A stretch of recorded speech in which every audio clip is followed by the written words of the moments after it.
रोखठोक वार्तांकन, रोखठोक बातमी। वर्दीतला चोर बेनका। बस स्थानकावरील चोरीतील पीएसआयच्या टोळीला 2 दिवसांची पोलीस कोठडी। चोरी करणाऱ्या टोळीसोबत लॉकअप गार्ड असताना पीएसआय मांटेची झाली होती ओळख। कुंपणात जर शेत खात असेल तर कारवाई झाली पाहिजे, पालकमंत्री गुलाबराव पाटील। जळगावच्या चोपडा बस स्थानकावर एका शेतकऱ्याच्या 25,000 रुपयांची रोकड लंपास करणाऱ्या 4 जणांच्या टोळीला एलसीबीच्या पथकानं अटक केली आहे। या चोरट्यांमध्ये चक्क एक पोलीस अधिकारी सहभागी असल्याची धक्कादायक माहिती समोर आली आहे। अटक करण्यात आलेल्यांपैकी प्रल्हाद पिरोजी मांटे हा जालना जिल्ह्यातील सदर बाजार पोलीस ठाण्यात सहाय्यक पोलीस उपनिरीक्षक ग्रेड पीएसआय म्हणून कार्यरत असल्याचं निष्पन्न झालंय। या जोडीला 2 दिवसांची पोलीस कोठडी सुनावण्यात आली आहे। पोलीस तपासानुसार बस स्थानकावर ड्युटी करत असताना प्रवाशांच्या सुरक्षेतील त्रुटी लक्षात घेऊन प्रल्हाद मांटे यानं चोरीचे डावपेच तयार केले। त्यानंतर काही चोरांना हाताशी धरून राज्यातील विविध बस स्थानकांवर गेल्या काही वर्षापासून हा चोरी करत असल्याचा संशय पोलिसांना आहे। जळगाव एलसीबी व चोपडा शहर पोलिसांनी अटक केलेल्या 4 विरोधात गुन्हा दाखल केला असून चोरीसाठी वापरलेली 4 चाकी गाडीही जप्त करण्यात आली आहे। आरोपींमध्ये एक सराईत गुन्हेगाराचाही समावेश आहे।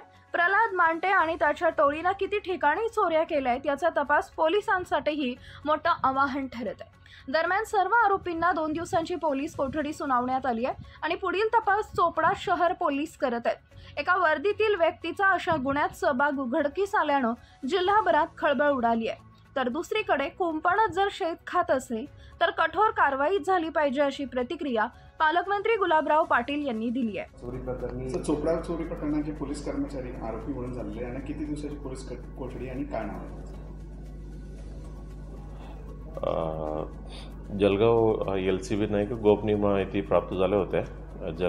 चोपडा बस स्टँडमध्ये एक पिकपॉकेटिंग करणारे टोली सक्रिय झालेले आणि ती पिकपॉकेटिंग करत आहेत अशी गोपनीय माहिती प्राप्त झाल्यावर एलसीबी टीमनी बस स्टँडमधून 4 आरोपींना ताब्यात घेतलं होते रेड हँडेड आणि त्यांना पोलीस स्टेशनला आणून त्यांना चौकशी केल्यावर म्हणजे एका माणसं ग्रेड पीएसआय जालना जिल्ह्याचं निघालेलं आहे आणि त्याचं नाव होतं प्रल्हाद मांटे आणि त्यांना सखोल चौकशी केल्यानंतर ही माहिती प्राप्त झाली की 3 महिन्यापूर्वी हा जालनामध्ये या टोली म्हणजे पिकपॉकेटिंग करणाऱ्या टोली अटक करण्यात आलेलं होतं। त्या टोलीचं लॉकअप गार्ड म्हणून ह्यांना नियुक्ती करण्यात आल्या होत्या। तेव्हा ह्यांचा संपर्क झाला आणि तेव्हापासून 4-5 ठिकाणी म्हणजे ह्याच्यासोबतच हा पण चोरीमध्ये सक्रिय झालेला आहे असं माहिती प्राप्त झालेलं आहे आणि त्यांना कालच्या दिवशी कोर्टामध्ये प्रोड्यूस केलेलं आहे आणि 2 दिवस पोलीस कस्टडी भेटलेलं आहे।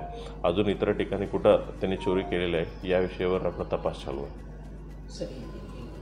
तो स्वतः सहभाग घेत होता चोरांच्या जालन्याचं मला तेवढं माहीत नाही, पण तरी सुद्धा शासनाचा प्रतिनिधी म्हणून असं कारवाई कोणी करत असेल, पोलीस डिपार्टमेंटच कुंपणच शेत खात असेल तर कारवाई झाली पाहिजे।